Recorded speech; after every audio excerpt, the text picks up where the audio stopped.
নমস্কার, আমি সুচন্দ্রা পজিটিভ বার্তার বিকাশ টকশোয়ের অনুষ্ঠানে আপনাদের জানাই স্বাগত।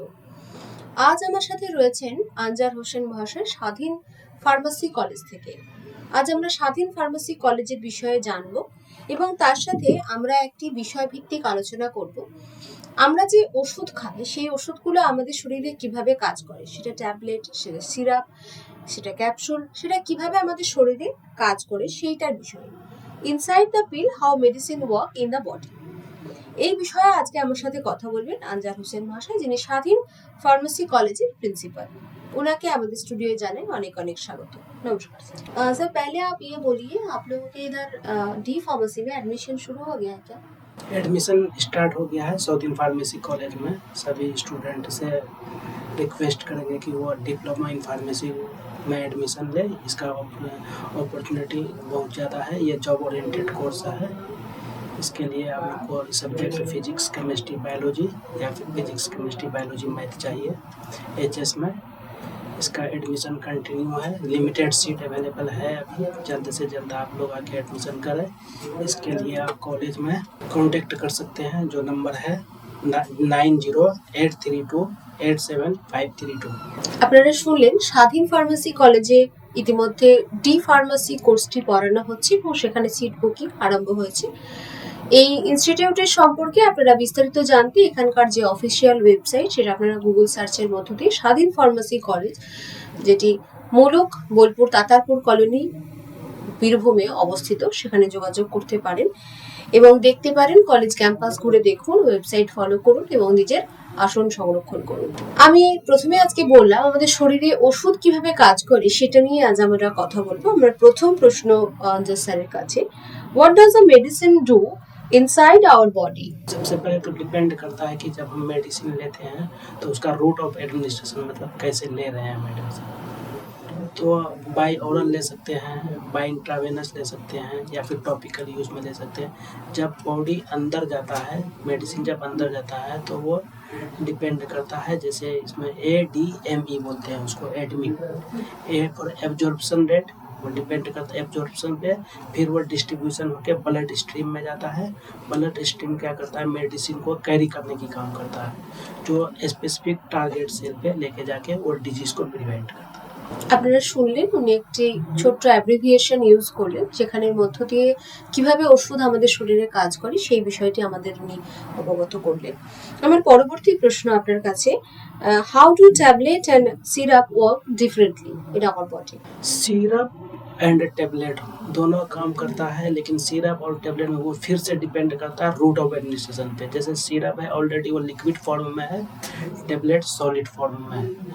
तो लिक्विड जो सॉलिड है टेबलेट, उसको मतलब एब्जॉर्ब होने में टाइम लगता है, जो कि डिस्ट्रीब्यूट करने में उसको एब्जॉर्ब में 30 मिनट टू 1 आवर लग सकता है, जबकि सिरप में 15 to 30 मिनट लग सकता है। इसलिए वो फास्टर काम करता है syrup as compare to tablet. उसके बाद फिर वो लेके जाता है, जैसे ही ब्लड में जाता है वो ब्लड ले जाके फिर स्पेसिफिक टारगेट पे ले जाता है। My next question to you, how does medicine reach the affected area? Depend, वो कैरी करता है ब्लड स्ट्रीम में, फिर से वो एब्जॉर्ब होगा, डिस्ट्रीब्यूशन होगा, फिर उसके बाद वो थ्रू ब्लड के थ्रू जो भी डिजीज है उसके स्पेसिफिक रिसेप्टर के जरिए वो टारगेट सेल पे लेके जाता है, फिर वो प्रिवेंट करता है। And what is the role of blood in medicine action? Blood का रोल फिर से कैरी करता है, वो मेडिसिन को कैरी करता है आफ्टर एब्जॉर्प्शन, और के बाद कैरी करके फिर से वो टारगेट सेल पे लेके जाता है। ब्लड का एक्चुअल काम ही है कैरी करना। A lot of people suffer from different kind of pain.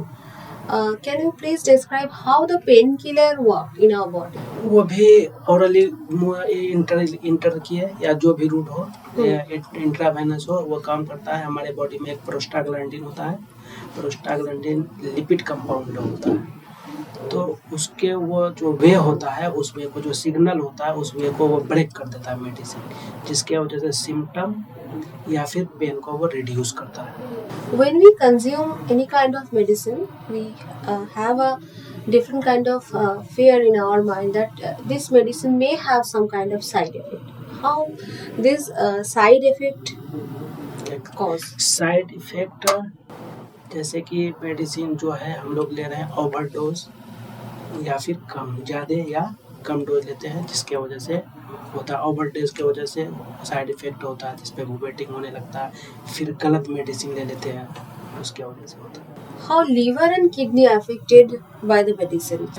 Liver and kidney both जो दोनों जो काम करता है वो मेडिसिन को क्लियरेंस करता है। जैसे कि लिवर का अलग काम है और किडनी का अलग काम करना है, वे ऑफ कर, लेकिन काम सिर्फ मेडिसिन को क्लियरेंस करना है। कैसे? जैसे लिवर है, लिवर क्या करता है, मेडिसिन को मेटाबोलाइट करता है, मेटाबॉलिज्म करता है और डिटॉक्सिफिकेशन करता है। मेटाबोलाइट के बाद डिटॉक्सिफिकेशन करता है, उससे क्या करता है, पॉइजन को रिमूव करता है लिवर। और किडनी क्या करता है, एक्सक्रीशन करता है, मतलब वो फिल्टर का काम करता है, जो भी अनवांटेड सब्सटेंस बचता है उसको एलिमिनेट करता है। What is drug resistance, sir?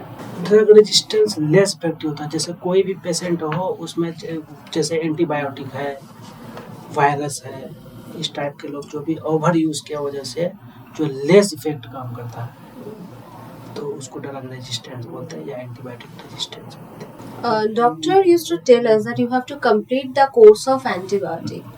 What is the meaning of it?